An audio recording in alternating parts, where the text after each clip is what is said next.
So hey guys, welcome back again in Edugrown. I hope आप सब लोग अच्छे और सेफ होंगे। मैं हूं आशीष सिंह, आपका फिजिक्स टीचर। तो यार हम लोग पढ़ रहे थे क्लास 12th का chapter number 2, that is electrostatic potential and capacitor. तो प्रीवियसली हमने काफी सारे टॉपिक हमने इस चैप्टर में डिस्कस किया है, काफी सारे टॉपिक हमने डिस्कस किया है और आज भी हम लोग कुछ इंटरेस्टिंग टॉपिक डिस्कस करते हैं, मतलब करेंगे, ऐसी बात नहीं है। बट उससे पहले एक छोटी सी इंफॉर्मेशन देना था आप लोगों को कि भाई हमारी वेबसाइट है shop.edugrown.in, जहाँ पे क्लास 12th के लिए काफ़ी सारे कंटेंट बहुत ही चीप रेट में यहाँ पे अवेलेबल है। मतलब पीडीएफ फॉर्मेट में जो भी नोट्स वगैरह, प्रैक्टिस क्वेश्चंस वगैरह जो भी चाहिए सारे सब्जेक्ट के यहाँ पे मिल जाएंगे। फिजिक्स का हैंड रिटन नोट्स भी मेरा मिल जाएगा आपको 125 रुपीज़ में। डिस्क्रिप्शन में लिंक वगैरह है, आप चेकआउट कर सकते हो। ठीक है, चलिए। तो यार हम लोग आज क्या क्या डिस्कस करने वाले हैं इस वीडियो में, तो हम लोग आज डिस्कस करेंगे डाई इलेक्ट्रिक। टॉपिक नंबर 12 हमारा डाई इलेक्ट्रिक है। फिर 13th टॉपिक भी हम लोग इसी वीडियो में डिस्कस करेंगे, पोलराइजेशन ऑफ डाई इलेक्ट्रिक। फिर हम डिस्कस करेंगे dielectric constant and then हम डिस्कस करेंगे पोलराइजेशन डेंसिटी। तो टोटल अपन 1 2 3 4 टॉपिक इस वीडियो में डिस्कस करने वाले हैं और हम लोग शुरू करेंगे डाई इलेक्ट्रिक से। ठीक है, तो यार अभी थोड़ी देर पहले ही मैंने आपको बताया पिछले टॉपिक में कि डाइइलेक्ट्रिक क्या होता है। डाइइलेक्ट्रिक ऐसा सब्सटेंस जो कि होता तो इंसुलेटर है, करंट उसके अंदर फ्लो नहीं होती, लेकिन जब हम उसको इलेक्ट्रिक फील्ड में रखते हैं तो it behave like a conductor, like a conductor, not pure conductor, ध्यान रखिएगा। ठीक है, तो it is non conducting substance होता है। ठीक, नॉन कंडक्टिंग सब्सटेंस है, मतलब करंट इलेक्ट्रिसिटी कंडक्ट नहीं करता है। But in the presence of external electric field, जब हम इसमें से कोई बाहर से कोई एक्सटर्नल इलेक्ट्रिक फील्ड दें, then charge slightly shift from their mean position. जो चार्जेस होंगे थोड़ा स्लाइटली शिफ्ट हो जाएंगे। नाउ पोलराइज बाय अप्लाइड, जिसकी वजह से क्या होगा, जो डाई इलेक्ट्रिक है वो पोलराइज हो जाएगा। पोलराइज क्या होता है जरा समझते हैं, समझना यार। देखो, they have no free electrons, मतलब डाइइलेक्ट्रिक में कोई फ्री इलेक्ट्रॉन्स नहीं होता है, लेकिन जो भी थोड़े बहुत होते हैं, ऐसी बात नहीं है। तो कहा जाए तो they have no free electrons, dielectric में कोई फ्री इलेक्ट्रॉन्स नहीं होता। But whatever amount of charge are present are very slightly displace in the presence of electric field.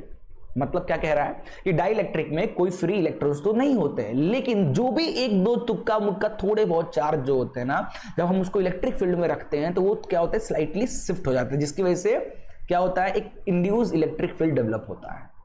ठीक है, अब तो नेट इलेक्ट्रिक फील्ड क्या होगा, हमको यही कॉन्सेप्ट देखना है। तो देखो, तो ये हमारा बाहर का इलेक्ट्रिक फील्ड है। यहाँ पे देखो, बाहर का इलेक्ट्रिक फील्ड, एयर का इलेक्ट्रिक फील्ड, ई नॉट इलेक्ट्रिक फील्ड था। जैसे मैंने इस इलेक्ट्रिक फील्ड में एक डाई इलेक्ट्रिक सब्सटेंस डाला, एक डाई इलेक्ट्रिक सब्सटेंस को मैंने जैसे डाला इलेक्ट्रिक फील्ड में, एक डाई इलेक्ट्रिक सब्सटेंस को जैसे डाला, तो जो भी फ्री इलेक्ट्रॉन्स है, देखो लिखा है no free electrons but whatever amount of charge, जो भी थोड़े बहुत चार्ज प्रेजेंट है, इलेक्ट्रिक फील्ड का डायरेक्शन में प्लस चार्ज सेटअप हो जाएगा और इलेक्ट्रिक फील्ड के अपोजिट डायरेक्शन में माइनस चार्ज बन जाएगा। तो इसकी वजह से डाई इलेक्ट्रिक के अंदर एक इलेक्ट्रिक फील्ड पैदा हो जाएगा, जिसको यहाँ पे क्या बताया जा रहा है, इनसाइड का इलेक्ट्रिक फील्ड। ठीक है, अब डाई इलेक्ट्रिक में जो नेट इलेक्ट्रिक फील्ड होता है, डाई इलेक्ट्रिक फील्ड में जो EI होता है, अंदर का इलेक्ट्रिक फील्ड है, इज नॉट इक्वल टू बाहर का इलेक्ट्रिक फील्ड। ये याद रखिएगा। ये किसका केस है बेटा, ये डाई इलेक्ट्रिक का केस है, डाई इलेक्ट्रिक का केस है। लेकिन कंडक्टर में क्या होता था, ध्यान दो, अभी पिछला टॉपिक पढ़ाया था। कंडक्टर में क्या होता, जब कंडक्टर में हम डाई इलेक्ट्रिक को रखते थे तो जो इंटरनल इलेक्ट्रिक फील्ड पैदा होता था वो बराबर होता था एक्सटर्नल इलेक्ट्रिक फील्ड के। ये कंडक्टर में होता था, लेकिन डाइइलेक्ट्रिक में ये दोनों बराबर नहीं है। तो नेट इलेक्ट्रिक फील्ड डाइइलेक्ट्रिक का कितना हो जाएगा, बाहर वाला इलेक्ट्रिक फील्ड माइनस अंदर वाला इलेक्ट्रिक फील्ड, ये हो जाएगा इसका नेट इलेक्ट्रिक फील्ड, या इसको कहते हैं reduce value of electric field. मतलब शुरू में इलेक्ट्रिक फील्ड बाहर में कितना था, E नॉट था। ठीक है, जैसे एज्यूम करो कि हम बाहर की इलेक्ट्रिक फील्ड कितनी थी भाई, 10 न्यूटन पर कूलम, इतनी इलेक्ट्रिक फील्ड थी। जैसे डाइइलेक्ट्रिक हमने रखा, डाइइलेक्ट्रिक की वजह से जो इंटरनल इलेक्ट्रिक फील्ड पैदा हुआ, लेट एज्यूम 2 न्यूटन पर कूलम, तो नेट इलेक्ट्रिक फील्ड कितना हो गया, नेट इलेक्ट्रिक फील्ड कितना हो गया, 10 में से 2 गया, तो कितना हो गया, 8 न्यूटन, मतलब रिड्यूस हो गया ना, 10 से 2 पे पहुंच गया इलेक्ट्रिक फील्ड उस एरिया का। तो reduce value of electric field भी इसको कहते हैं, ध्यान रखना। लेकिन कंडक्टर में क्या होता था, कंडक्टर में नेट इलेक्ट्रिक फील्ड क्या होती थी भाई, दोनों की वैल्यू बराबर है तो आंसर क्या आता था, 0 आता था। तो दोनों को बता दिया, कंडक्टर का भी बता दिया, डाइइलेक्ट्रिक का भी नेट इलेक्ट्रिक फील्ड कैलकुलेशन आपको बता दिया। आप लोग ध्यान में रखिएगा इसको। ठीक है, चलिए आगे चलते हैं। नेक्स्ट है पोलराइजेशन ऑफ डाइइलेक्ट्रिक। अब अच्छा, इसी इफेक्ट को बेटा, यही जो ये अंदर EI बन गया ना इलेक्ट्रिक फील्ड में, जब हम एक डाइइलेक्ट्रिक को रखें तो उसकी वजह से अंदर एक क्या हुआ, इलेक्ट्रिक फील्ड आया, जिसकी वजह से नेट इलेक्ट्रिक फील्ड जो है वो रिड्यूस मिला। इसी फिनोमेनन को अपन पोलराइज्ड कहते हैं या पोलराइजेशन बोलते हैं। पोलराइजेशन इफेक्ट, ठीक है, ध्यान रखिएगा।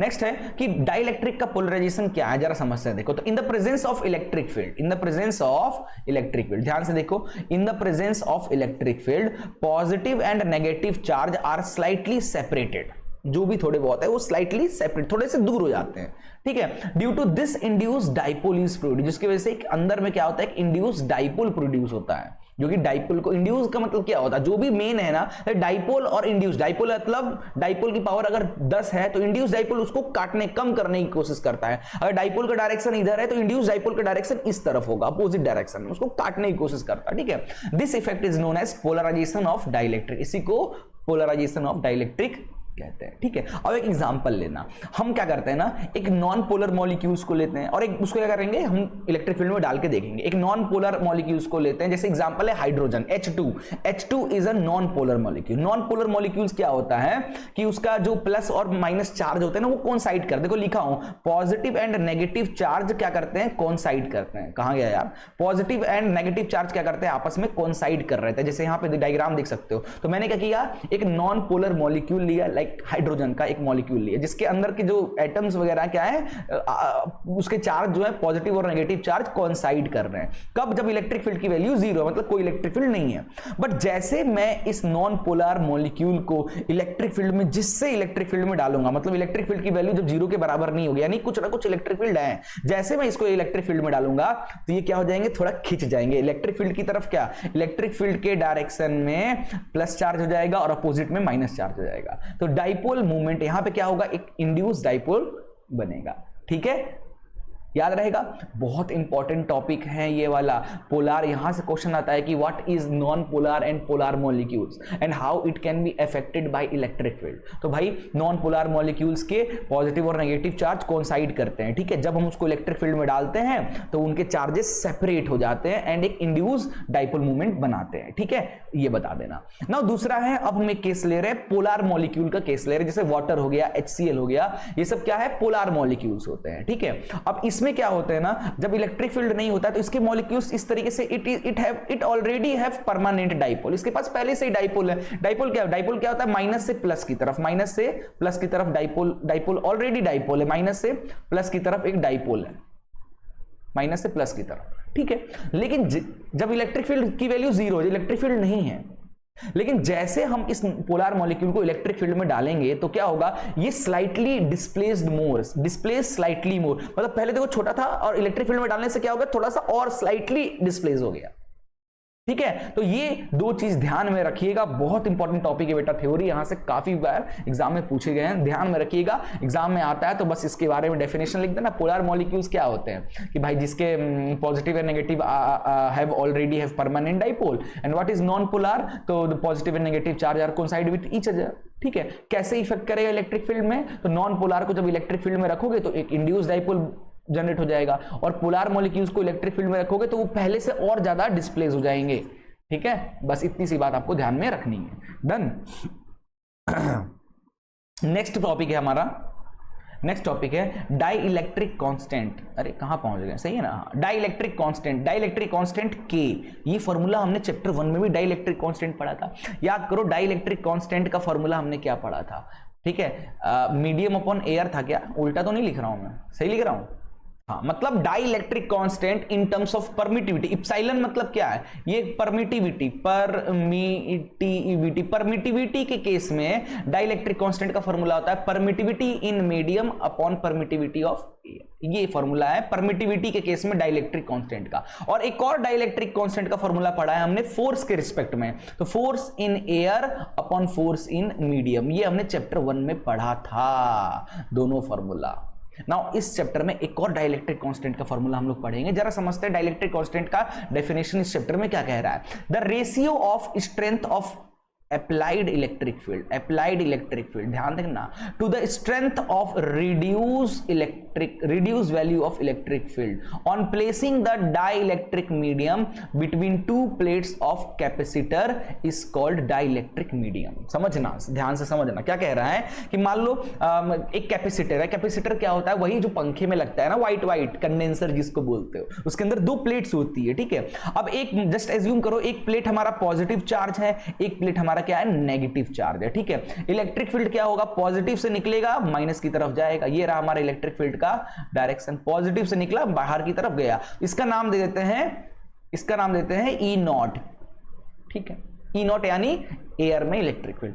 अब जैसे मैंने एक डाई इलेक्ट्रिक सब्सटेंस इसके अंदर डाला, जैसे मैंने एक डाई इलेक्ट्रिक, ये क्या है, एक डाई इलेक्ट्रिक सब्सटेंस जैसे हमने डाला, तो इलेक्ट्रिक फील्ड की तरफ जो भी थोड़े बहुत चार्ज है वो इलेक्ट्रिक फील्ड की तरफ प्लस और अपोजिट में क्या हो जाएंगे, माइनस। तो इसके अंदर एक पैदा हो जाएगा इंटरनल इलेक्ट्रिक फील्ड, ठीक है। तो नेट इलेक्ट्रिक फील्ड क्या हो जाएगा, यहां का डाइलेक्ट्रिक रखने देने से नेट इलेक्ट्रिक फील्ड क्या हो जाएगा, बाहर वाला electric field minus internal electric field, क्योंकि डाइलेक्ट्रिक में ई नॉट जो होता है बाहर वाला electric field is not equal to internal electric field. तो नेट इलेक्ट्रिक फील्ड यानी reduce value of electric field कितना हो गया, ई नॉट माइनस ई आई।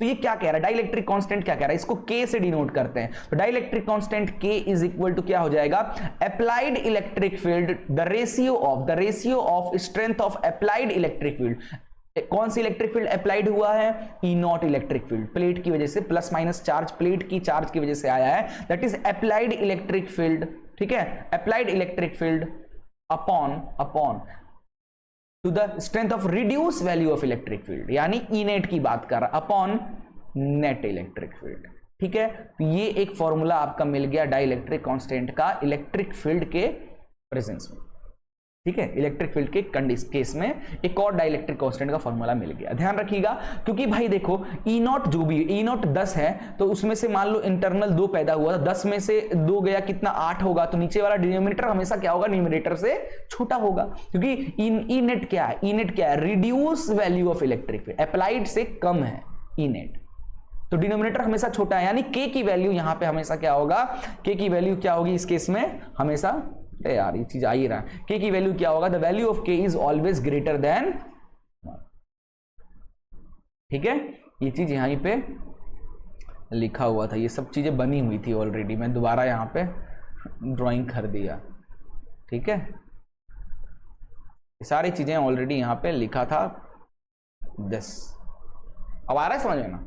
तो एक और K का फॉर्मूला मिल गया इलेक्ट्रिक फील्ड के प्रेजेंस में, that is applied electric field E not air में जो है, अपॉन जो रिड्यूस हुआ डाइलेक्ट्रिक डालने से जो इलेक्ट्रिक फील्ड कम हुआ है, ठीक है, वो दोनों का रेशियो। तो ये फॉर्मूला हो गया, बहुत इंपॉर्टेंट फॉर्मूला है बेटा, ध्यान रखना एग्जाम में कई बार, अभी आगे देखना जब क्वेश्चंस वगैरह कराऊंगा ना तो इससे रिलेटेड क्वेश्चन पूछेगा। K की इज ऑलवेज ग्रेटर देन 1, क्यों ऑलवेज ग्रेटर देन, क्योंकि E naught is always greater than E net, इसलिए, ठीक है। चलिए आगे चलते हैं। नेक्स्ट है हमारा पोलराइजेशन डेंसिटी। पोलराइजेशन डेंसिटी को बेटा कैपिटल P से डिनोट करते हैं, पोलराइजेशन डेंसिटी को कैपिटल P से डिनोट करते हैं। ध्यान रखिएगा, आपके बुक में है कैपिटल P, तो क्या आप कंफ्यूज हो गए सर फिर डाइपोल को भी तो P से डिनोट करते हैं, डाइपोल मूवमेंट को भी, तो ठीक है, डाइपोल मूवमेंट के ऊपर वेक्टर साइन लगा देंगे तो अपना काम हो जाएगा, ठीक है। तो पोलराइजेशन डेंसिटी को हम लोग कैपिटल P से डिनोट करेंगे, ठीक है। तो पोलराइजेशन डेंसिटी क्या, द इंड्यूस डाइपोल, ध्यान दो, the induce dipole movement develop per unit volume in an dielectric slab on placing it inside the electric field is called polarization density. क्या मतलब हुआ, जब आप डाई इलेक्ट्रिक को इलेक्ट्रिक फील्ड में रखते हो, जब एक डाई इलेक्ट्रिक स्लैब को इलेक्ट्रिक फील्ड में रखोगे, जैसे पिछला वाला ये था ना, जब डाई ये बाहर का इलेक्ट्रिक, जब इलेक्ट्रिक फील्ड में डाई इलेक्ट्रिक सब्सटेंस को रखोगे तो उसके अंदर कुछ ऐसा कुछ होगा, तो नेट इलेक्ट्रिक फील्ड क्या हो गया, रिड्यूस हो गया। तो यही यहाँ पे कह रहा है, यही कह रहा है द इंड्यूस डाइपोल मूवमेंट। तो भाई उसकी वजह से क्या हुआ, एक इंड्यूस डाइपोल मूवमेंट पैदा हुआ, अभी पोलर नॉन पोलर में पढ़ा था ना, तो इंड्यूस डाइपोल मूवमेंट जो वहां पैदा होगा पर यूनिट वॉल्यूम, उसके स्लैब के पर एक वॉल्यूम पे, ठीक है, जो होगा that is known as polarization density. मतलब पोलराइजेशन डेंसिटी को कैपिटल P से डिनोट करेंगे, ये कितना हो जाएगा, dipole movement upon per unit volume. ये फॉर्मूला याद रखिएगा पोलराइजेशन डेंसिटी का, वेयर P वेक्टर का मतलब क्या है, ये है हमारा डाइपोल मूवमेंट, ठीक है। इसका फॉर्मूला क्या होता है बेटा, Q इंटू 2A, याद आया, और V क्या है यहां पे, वॉल्यूम, ठीक है, याद रहेगा। अच्छा एक और फॉर्मूला है हमारा पोलराइजेशन डेंसिटी कैपिटल P का, एक और फॉर्मूला होता है बेटा N, है ना, क्या होता है NP, ये भी एक फॉर्मूला होता है पोलराइजेशन डेंसिटी का, वेयर वेयर n जो होता है, जो n है that is equal to number of atom per unit volume, इस तरीके से भी इसको लिखा जाता है। ठीक है भाई, याद रहेगा। तो बस ये दोनों फॉर्मूला याद रखिएगा पोलराइजेशन डेंसिटी का। कई बार एग्जाम में देखो अभी इतना ज़्यादा क्वेश्चन नहीं पूछा जाता इस टॉपिक से, बट अगर कभी आ जाता है तो भी इस कॉन्सेप्ट पता होना चाहिए। ठीक है यार, डन, क्लियर है। तो बस खत्म होता है यहाँ पे। नेक्स्ट टॉपिक में हम लोग रिलेशन बिटवीन डाइलेक्ट्रिक कांस्टेंट और इलेक्ट्रिक ससेप्टिबिलिटी को देखेंगे यार, समझेंगे क्या होता है। तब तक के लिए good bye, take care and जय हिंद।